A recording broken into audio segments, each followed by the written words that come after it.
Hello dear students, welcome to Nidhi science academy. आज हम शुरुआत कर रहे हैं बायोलॉजी की। केमिस्ट्री भी मैं आपको पढ़ा रही हूँ। अब हम सब स्टूडेंट्स की डिमांड पे कि मैम आप बायोलॉजी की भी एक्सप्लेनेशन कीजिए और हमें लाइन टू लाइन एक्सप्लेनेशन चाहिए। So I am here, I am with biological classification. तो इसको वन बाय वन हम पढ़ेंगे कि बायोलॉजिकल क्लासिफिकेशन कब से शुरू हुआ। तो कुछ चीज़ें जनरल है जो आपको साथ साथ याद हो जाएंगी। ओके, एरिस्टोटल ने सबसे पहले शुरू किया था attempt a more scientific basis for classification.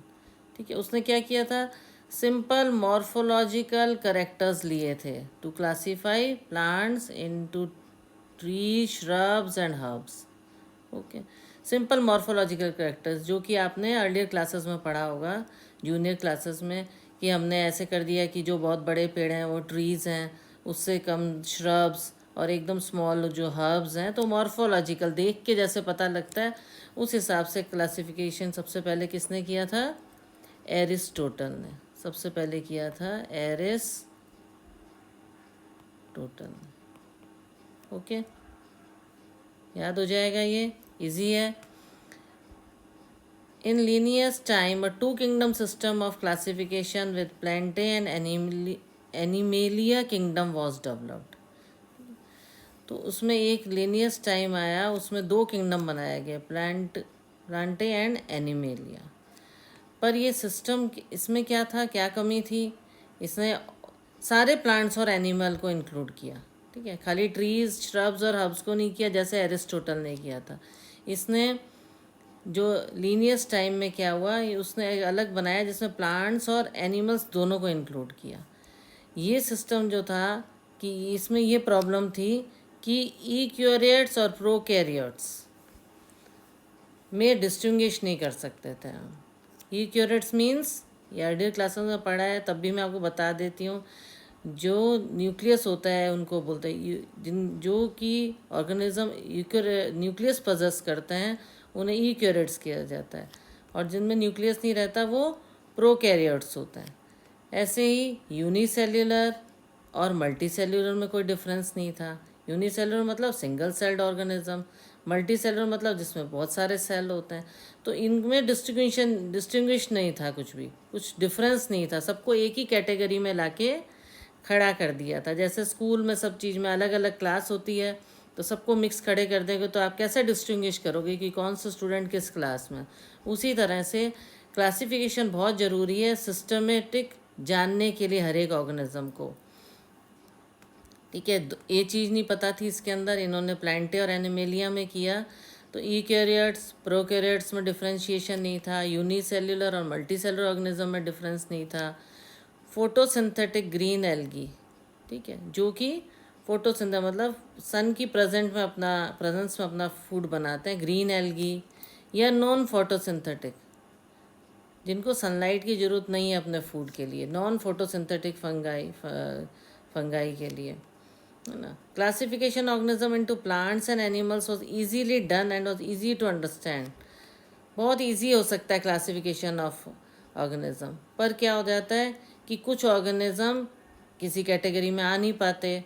Unicellular में मिक्स और मल्टी सेल्युलर वो लोग भूल गए, एल्गी को एक ग्रुप में डाल दिया तो फोटोसिंथेटिक और नॉन फोटोसिंथेटिक को अलग नहीं कर सकते। तो कहीं इसमें क्लासिफिकेशन में कई परेशानियाँ आई।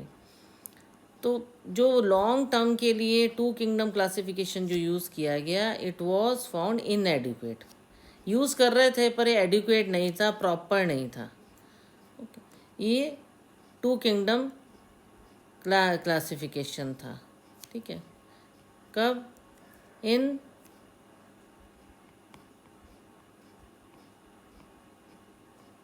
Linnaeus time two kingdom classification था, प्लांटे एंड एनिमेलिया। जस्ट आपको मेन रिमेंबर रहे इसलिए मैं साथ साथ इसमें लिखती जा रही हूँ। ग्रॉस मॉर्फोलॉजी के बाद भी ये ज़रूरत पड़ी कि बहुत सारे और भी हैं, मतलब डिफ्रेंशिएट करने के। क्या चीज़ें हैं, जैसे हर एक ऑर्गेनिज्म का सेल स्ट्रक्चर अलग होता है, नेचर ऑफ वॉल अलग होता है, ठीक है, सेल वॉल अलग होती है। मोड ऑफ न्यूट्रिशन की ऑटोट्रॉफिक है, हीटरोट्रॉफिक है, होलोजोइक है, सेप्रोफाइटिक है, और भी करेक्टरिस्टिक हैं जिससे क्लासिफिकेशन हो सकता है। हैबिटेट है, मेथड्स ऑफ रिप्रोडक्शन है, इवेल्यूशनरी रिलेशनशिप है। तो क्लासिफिकेशन सिस्टम को लिविंग ऑर्गेनिज्म को क्या कई सेवरल चेंजेस हुए उसमें ओवर द टाइम। जैसे ही सबको लगा कि नहीं इस तरह से क्लासिफाइड नहीं है, इस तरह से होना चाहिए था। पर प्लांट्स एंड एनिमल किंगडम ये हमेशा क्या रहे, कांस्टेंट रहे, है ना। उनको तो एक बड़ा ग्रुप हो गया, प्लांट्स अलग और एनिमल अलग। The understanding of what groups organism be included under these kingdom have been changing. The number and nature of other kingdom have also been understood differently by different science. Means सब scientist ने अपनी तरफ से अलग अलग try किया कि कैसे और इसको अच्छे से क्लासीफाई किया जाए, जिससे हम अच्छे से इसको डिफ्रेंशिएट कर सकें। बाद में R.H. विटकर 1969 इन्होंने प्रपोज किया 5 किंगडम क्लासिफिकेशन। ओके, सबसे पहले तो एरिस्टोटल ने किया था, उसके बाद लीनियस वाला आया, प्लांट्स और एनिमल्स 2 में किया, उसके बाद विटकर ने किया क्लासिफिकेशन 5 किंगडम क्लासिफिकेशन। उसमें क्या नाम दिए 5 किंगडम क्लासिफिकेशन में? Monera, protista, fungi, plantae and animalia. The main criterion for classification used by him including cell structure. क्या क्लासिफिकेशन का बेस क्या रखा? सेल स्ट्रक्चर में क्या डिफरेंस है, मतलब बहुत माइन्यूट लिया, इसीलिए उसने 2 किंगडम में डिफरेंशिएट नहीं करके 5 किंगडम बन गए। और बॉडी ऑर्गेनाइजेशन कैसा है, मोड ऑफ न्यूट्रिशन जो हम कह रहे थे पहले नहीं किया था, टाइप और मोड ऑफ रिप्रोडक्शन क्या है, फाइलोजेनेटिक रिलेशनशिप क्या है। तो ये सब को देख के कंपेरेटिव अकाउंट और डिफरेंट करेक्टरिस्टिक्स पे 5 किंगडम्स बनाए गए, जिसमें ये है, ये देखिए मोनेरा, साथ साथ आप टेबल देखते जाइए जिससे वो क्लियर हो जाएगा। Protista, fungi, plantae and animalia. तो इन्होंने इस तरह से इसको डिफ्रेंशिएट किया, है ना। तो क्लासिफिकेशन सिस्टम में पहले क्या था, bacteria, blue grain algae, fungi, mosses, firms, gymnosperm and angiosperm सबको ना प्लांट्स में गिन लेते थे, है ना। तो इस तरह से उनमें डिफ्रेंशिएट नहीं होता था। और organism included had a cell wall in their cell, तो उसको अलग करेक्टरिस्टिक में किया। प्रोकैरियोटिक को अलग किया, ब्लू ग्रीन एल्गी अलग होता है, यूकैरियोटिक अलग होता है। इस कारण उनको सबको डिफ्रेंशिएट करते गए। इसी को हम पहले एक्सप्लेन कर लेते हैं, एक बार आपको समझा देती हूँ उस टेबल को, फिर हम आगे चैप्टर पढ़ेंगे, ठीक है। ये हमारे 5 किंगडम है, ये करेक्टरिस्टिक है, किसने बताया था फिर से याद कर लीजिए, R.H. विटकर ने। Monera, protista, fungi, plantae, animalia. Characteristic पहला क्या है, cell type. Cell type monera कैसा है, प्रोकैरियोटिक, मीन्स इसमें न्यूक्लियस प्रेजेंट नहीं होता है। यूकैरियोटिक मतलब वो न्यूक्लियस पजेस करता है, ओके। फंगाई भी यूकैरियोटिक, प्लांटी यूकैरियोटिक, ये यूकैरियोटिक है। फिर type of cell wall, monera में नॉन सेल्यूलोज सेल वॉल है, जिसमें सेल्यूलोज नहीं होता, पॉलीसैकेराइड और एमिनो एसिड की सेल वॉल है। प्रोटिस्टा में सेल वॉल, किसी किसी में प्रोटिस्टा में सेल वॉल होती है, और इसमें सेल वॉल चिटिन के साथ प्रेजेंट होती है। इसमें सेल्यूलोज प्रेजेंट होता है और इसमें सेल वॉल एब्सेंट होती है, ठीक है। अलग अलग डिफ्रेंशिएट हो रहे हैं ना पांचों में। फिर न्यूक्लियर मेम्ब्रेन, मतलब न्यूक्लियस के चारों तरफ, तो इसमें न्यूक्लियर मेम्बर एब्सेंट होती है। ये वैसे भी प्रोकैरियोटिक है, प्रोकैरियोटिक में न्यूक्लियस होता ही नहीं है, तो न्यूक्लियर मेम्ब्रेन कहाँ से होगी, ठीक से बना नहीं होता इसके अंदर। प्रोटिस्टा में यूकैरियोटिक है, इससे ही आपको समझ आएगा कि न्यूक्लियस प्रेजेंट है, तो न्यूक्लियर मेम्ब्रेन भी इसमें सही तरीके से होएगी, तो प्रेजेंट है। फंगाई भी यूकैरियोटिक है, प्रेजेंट है। प्लांटी भी यूकैरियोटिक है, तो उसमें न्यूक्लियर मेम्ब्रेन प्रेजेंट है।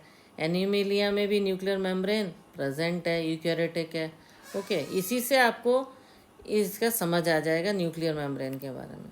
फिर ये हमने कौन कौन से कैरेक्टरिस्टिक, पहला पढ़ा सेल टाइप, फिर सेल वॉल, फिर न्यूक्लियर मेम्ब्रेन। ठीक है, सेल टाइप से आप न्यूक्लियर मेम्ब्रेन के बारे में पता लग जाएगा। और बॉडी ऑर्गेनाइजेशन सेल्यूलर है।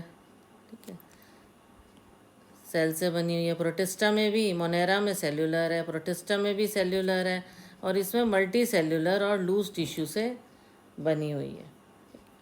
इसके अंदर टिश्यू और ऑर्गन बने हुए हैं। इसमें tissue, organ and organ system, ये तो आपको एनिमल से पता ही लगता है। एनिमल्स और ह्यूमन बीइंग का सिस्टम करीब करीब सेम है। जैसे हम एनिमल सेल ही पढ़ते हैं, तो लिविंग में जब पढ़ते हैं तो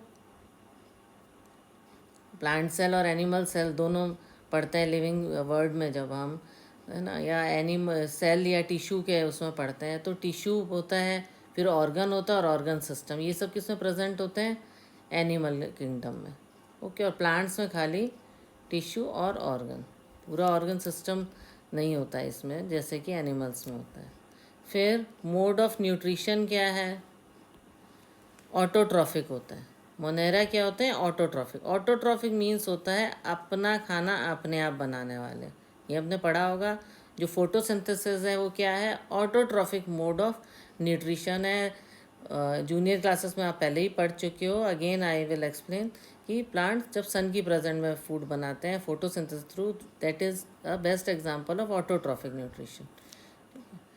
chemosynthetic means chemicals, organic matter, inorganic matter plants absorb करते हैं सेल रूट्स के थ्रू और फिर फूड पर प्रिपेयर करते हैं।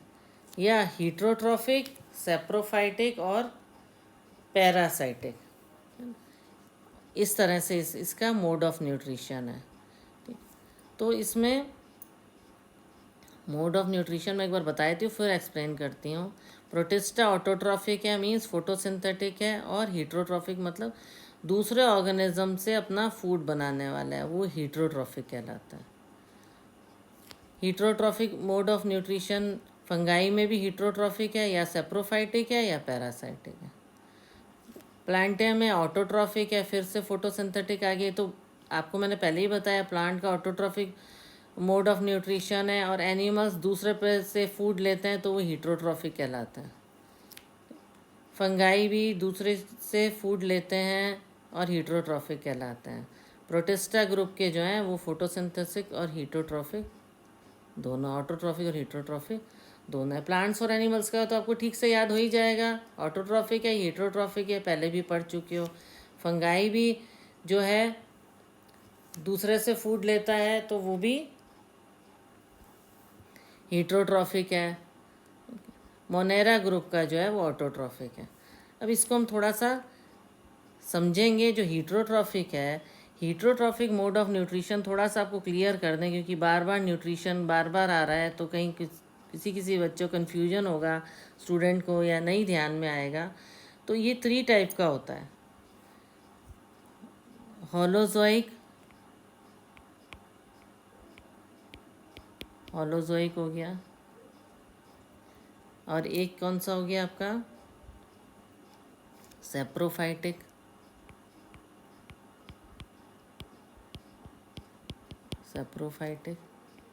और थर्ड कौन सा हो गया? पैरासाइटिक। हीट्रोट्रॉफिक तो सिंपल है कि हाँ दूसरे से फूड लेके खा लिया। तो इसमें होलोजोइक में क्या होता है? एमीबा में आपने होलोजोइक देखा होगा, है ना, उसको इनगल्फ करते हैं, केमिकल्स रिलीज करके वो इनगल्फ करता है एमीबा सीडियोपोडिया के थ्रू। ये मोड ऑफ न्यूट्रिशन को होलोजोइक कहते हैं। ये वर्टिब्रेट्स में, मतलब जिनकी रीढ़ की हड्डी रहती है, वर्टिब्रेट्स में या यूनिसेल्युलर ऑर्गेनिज्म, एमीबा इसका बेस्ट एग्जांपल है। सेप्रोफाइटिक मोड ऑफ न्यूट्रिशन क्या होता है? ये डेड और डिकेइंग मैटर पे, डेड एंड डिकेइंग मैटर पे अपना फूड लेते हैं, जैसे बैक्टीरिया, है ना, कोई भी चीज़ सड़ रही है मांस है, मीट है, सड़ रहा है या कुछ मरा हुआ है, स्मेल आती, क्यों? ये सेप्रोफाइटिक जो है मोड ऑफ न्यूट्रिशन से डेड एंड डिकेइंग मैटर पे क्या होता है, बैक्टीरिया और फंगाई अपने फूड के लिए उस पर अटैक करते हैं, मोड ऑफ।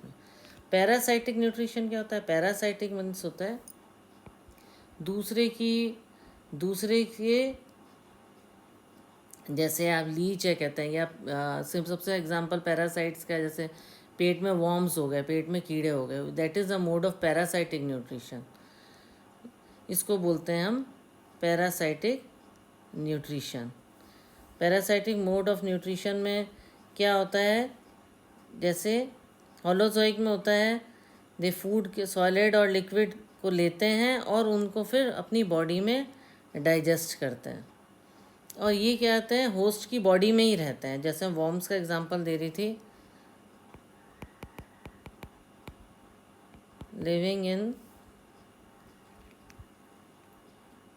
लिविंग इन और on their host, living in और ऑन देयर होस्ट।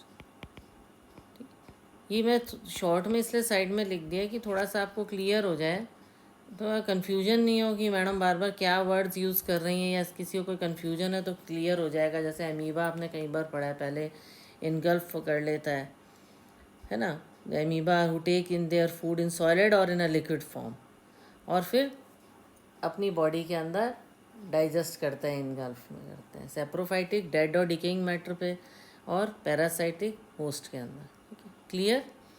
तो अब आपको मोड ऑफ न्यूट्रिशन ज़्यादा क्लियर होगा। ये ऑटोट्रॉफिक था, है ना, अपने आप फूड बनाता था, फोटोसिंथेटिक। इसमें सेप्रोफाइटिक भी हैं और पैरासाइटिक न्यूट्रिशन भी है। इसमें हेटेरोट्रॉफिक, ये आपको पहले बता दिया था, होलोजोइक। और होलोजोइक तो अमीबा से आपको बिल्कुल ये क्लियर हो गया है कि holozoic mode of nutrition.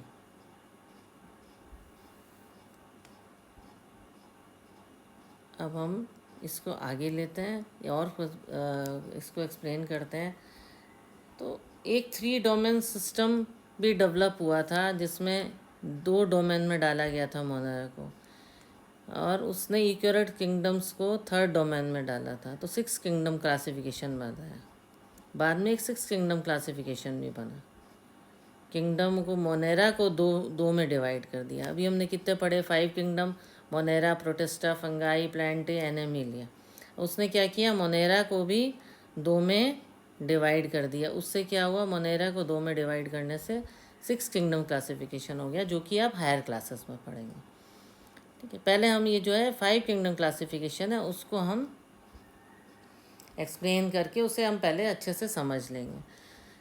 Bacteria, earlier classification में क्या था, bacteria, blue green algae, fungi, mosses, gymnosperm, angiosperm, सबको प्लांट्स में डाल दिया था। ठीक है, जितने भी हैं। या अब हम कभी मानते हैं कि प्लांट्स में, प्लांट्स के एग्जांपल में नहीं मानते। पुराना जो था classification, just for your knowledge इसमें बताया गया है, तो उसमें इतना कंफ्यूज होने की ज़रूरत नहीं है। दोबारा से पुराना बता रहा है कि प्लांट्स में डाल दिया गया था, अलग अलग नहीं डाला गया था, जैसे हमने अभी किया। Cell wall in their cell, उनको अलग किया गया,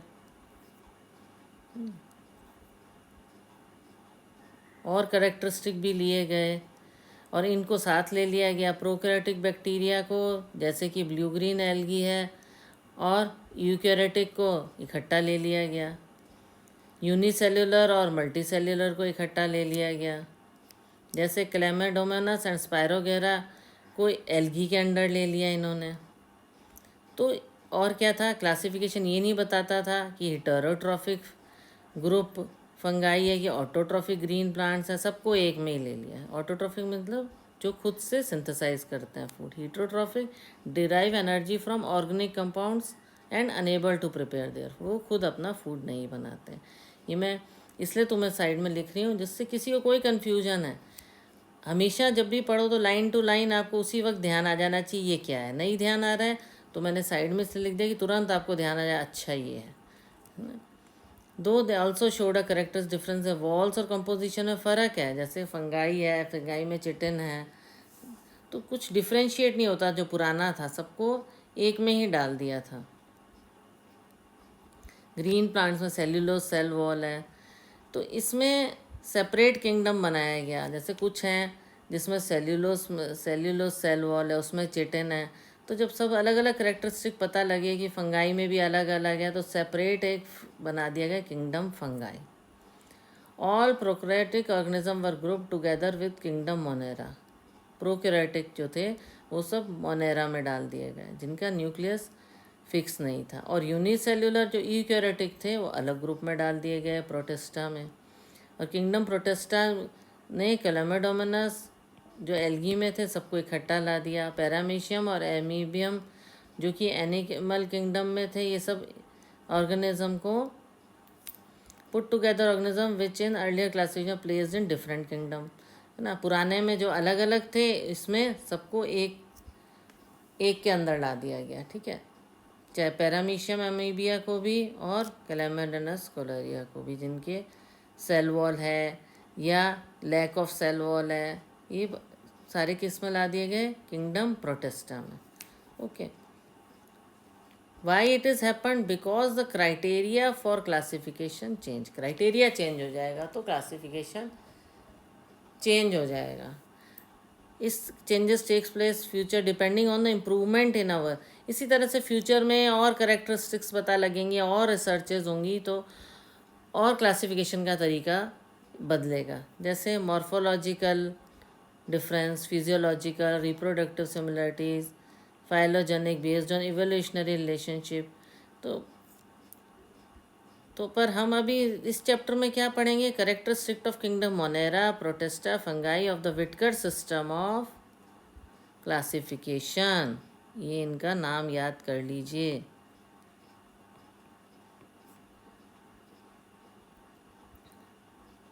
विटकर। तो जितना आप इस तरह से याद करोगे उतना स्पेलिंग आपको याद रहेगी। और इजी याद करना है तो आप इसको विट टेकर भी कर सकते हो।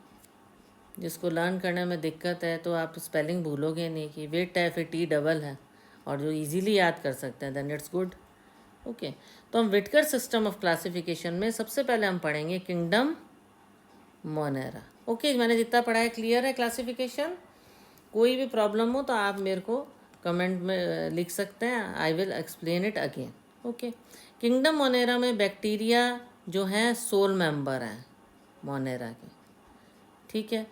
ये सबसे ज़्यादा एबेंडेंट माइक्रो ऑर्गेनिज्म, एबेंडेंट मतलब बहुत मिलते हैं, जैसे शुद्ध हिंदी में, in pure Hindi we will say प्रचुर मात्रा में पाए जाते हैं। ओके, सबसे ज़्यादा बैक्टीरिया हर जगह हैं, ठीक है ना। सॉयल में भी बैक्टीरिया मिल जाएंगे, है ना। और एक्सट्रीम हैबिटेट जैसे हॉट स्प्रिंग में भी पाए जाएंगे। रेगिस्तान में भी मिल जाते हैं। आपको लगे वहाँ तो गर्मी है तो शायद वहाँ मर जाते हैं, ऐसा नहीं है। ऐसे बैक्टीरियाज होते हैं जो कि उसमें रह सकते हैं कितनी भी गर्मी हो।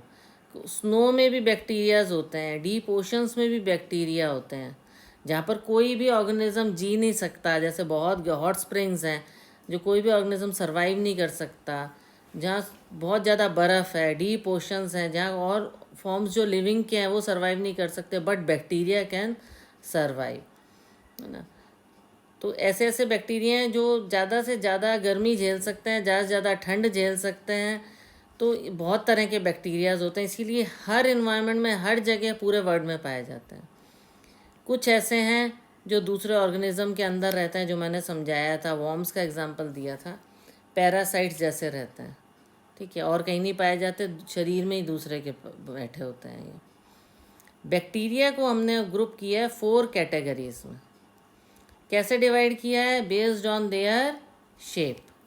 बेस्ड ऑन देयर शेप हमने बैक्टीरिया को क्लासीफाई किया है। स्फेरिकल कोकस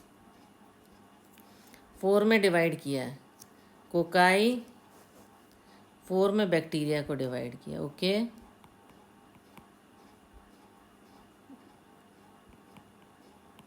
फर्स्ट क्या है,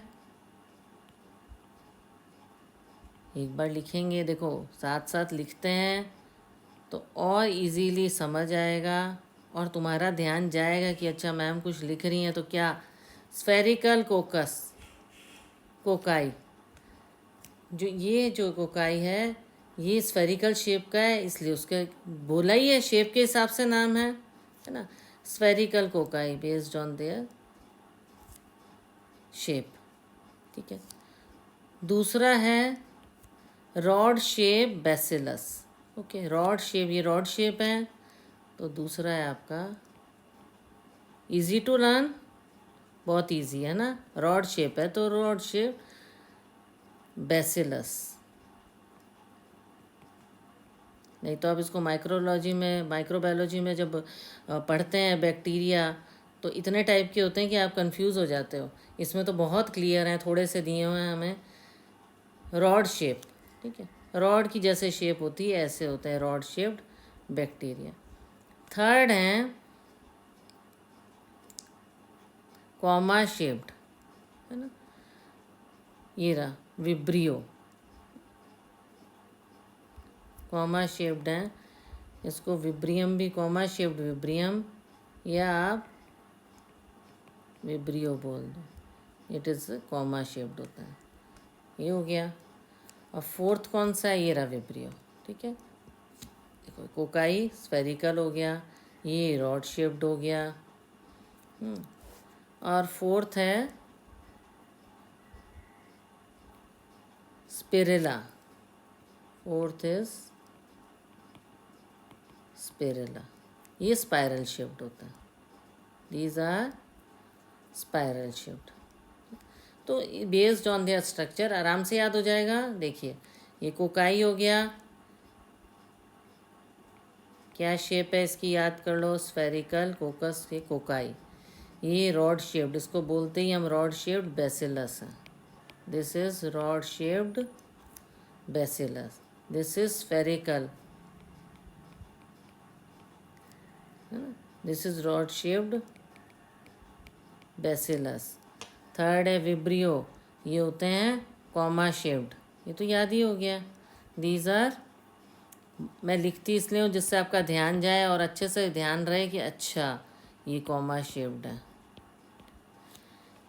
स्पाइरल स्पिरिलियम, स्पिरिला, है ना, ये स्पाइरल शेप के होते हैं, इसीलिए इनको बोलते हैं, इसकी शेप देखो, इसको बोलते हैं हम spirillum, spiral spirillum, spiral spirillum. Cocci, bacilli, spirilla, vibrio, ये इनके फ्लैजिला भी होते हैं, इसमें स्पोर बने होते हैं। ओके, पहले हो गया spherical shaped, spherical कोकस, rod shaped, rod shaped bacillus. Third हो गया कॉमा शेप्ड विब्रियो। फोर्थ हो गया स्पिरिला या स्पाइरल स्पिरिलम, स्पिरिलम। ठीक है, ओके, ये तो साथ के साथ ही लर्न हो गया, बहुत इजी है ये। और बैक्टीरियल स्ट्रक्चर बहुत सिंपल है, पर ये बहुत कॉम्प्लेक्स है। अपने ये बैक्टीरिया का स्ट्रक्चर हमने देखा है बहुत सिंपल है, पर ये बहुत कॉम्प्लेक्स है अपने बिहेवियर में, है ना, क्योंकि बैक्टीरिया एक ऐसा है जिसकी बहुत एक्सटेंसिव मेटाबॉलिक डाइवर्सिटी है। मींस जो फूड को डाइजेस्ट करना है, मेटाबॉलिज्म है, जो उसके बॉडी का पूरा सिस्टम है फूड को डाइजेस्ट करने का, इनऑर्गेनिक सबस्ट्रेट्स को सिंथेसाइज करने का, सबका अलग अलग है। कई बैक्टीरिया ऑटोट्रॉफिक होते हैं, है ना, अपने अपना खाना बनाते हैं, इनऑर्गेनिक सबस्ट्रेट से लेते हैं। कई फोटोसिंथेटिक ऑटोट्रॉफिक होते हैं, वही सन की प्रेजेंस में अपने आप फूड बनाते हैं। कई केमोसिंथेटिक होते हैं। केमोसिंथेटिक ऑटोट्रॉफ्स किसको बोलेंगे, synthesize energy by oxidation of inorganic chemicals, inorganic chemicals से ये फूड बनाते हैं, जैसे सल्फ़र और नाइट्रेट से। कई बैक्टीरिया होते हैं हीट्रोट्रॉफ्स होते हैं, मीन्स जैसे मैंने पहले ही बताया था heterotrophs, they depend on other organism और on dead organic matter of food, dead organic matter of food पे डिपेंड करते हैं। ठीक है, इस तरह से हमने इसमें क्या पढ़ा, क्लासिफिकेशन पढ़ा, और उसमें अब किंगडम मोनेरा में हमने बैक्टीरिया पढ़ा, डिफरेंट शेप्स के बैक्टीरिया पढ़े। और इसी में ही वो कह रहा है कि मेटाबॉलिज्म के हिसाब से बहुत सारे बैक्टीरिया होते हैं। तो इसमें हम और बैक्टीरिया के टाइप पढ़ेंगे, उनके मेटाबॉलिज्म, उनकी क्वालिटी के हिसाब से। बहुत तरह के बैक्टीरिया एक एक करके आएंगे, बहुत ही इंटरेस्टिंग चैप्टर है। ओके, तो यहाँ तक हम इसको बैक्टीरिया तक पढ़ते हैं और फिर इसके और टाइप्स जो हैं आगे पढ़ेंगे। आई होप आप सबको क्लियर हो गया होगा। Thank you.